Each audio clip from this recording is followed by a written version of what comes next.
I've been waiting for this response from Kevin Murdauch.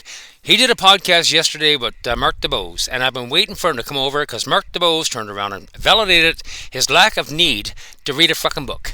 Okay? Mark read Skinner and Most. Mark has also actually watched my work. According to Mark, we don't do things that differently. He said during our live stream that the answers aren't in the books. That's not what he said, and that's the first piece of bullshit we're going to cover. Because in Mark's defense, what did he actually say? Let's have a listen. See that my knowledge is fantastic, but being able to do is more beneficial in reality at the end of the day. Mark has the knowledge, but it's more beneficial to do to understand what you're doing. And that's how I am with, I'm on my channel, so I'm going to say it, how my beliefs and how my understanding of a God and type situation thing is. That's the same way. I can read a book that says, hey, do this, but does that actually line up with real life? That's where a lot of people are failing. You're thinking everything comes from the book. If the book doesn't have the answer, then it can't be any. It's not right. It's not, and that's wrong. Now explain to me. Explain that statement that you made, because in Mark's defense, that's not what he said. He's saying that the answers don't always come in a book. That doesn't give you the right not to read a book. But yet, let's get into Mark Dubose. Mark read Skinner and Most, and then Mark turned around and brought this idiot, who has no friggin' scientific backing whatsoever, on his own podcast, and what he actually did, the most dangerous thing that he did, was teach Kevin that, hey, you know what, you don't need to read a book. You and I do things very, very similar. You don't need to read the book. You just validated his bloody ignorance.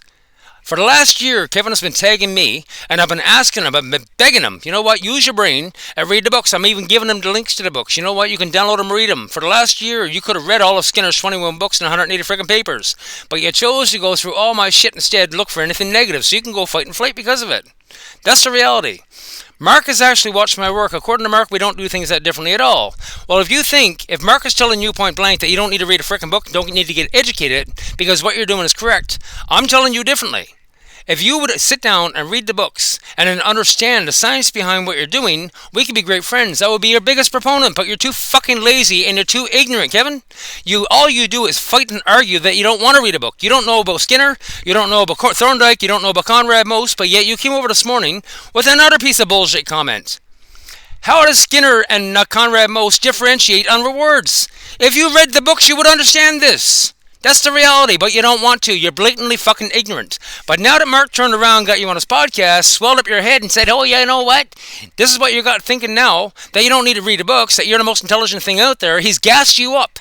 He's swelled your freaking ego. Now all of a sudden, guess what? You're coming over here expecting the same thing out of me, and it's not happening. Tell me again why I should read them. He's blatantly ignorant. He doesn't want to read a book. Not one trainer out there wants to read a book. Kevin won't even open a dictionary to define the word behavior or what cortisol is or what adrenaline is. But yet he's got it all figured out. His own little school of psychology in his own mind. And Mark, if you think you did the world any favors by bringing that idiot on your podcast and validating that bullshit, there's a word for it, buddy. I'm not going to say it online. Have a good day.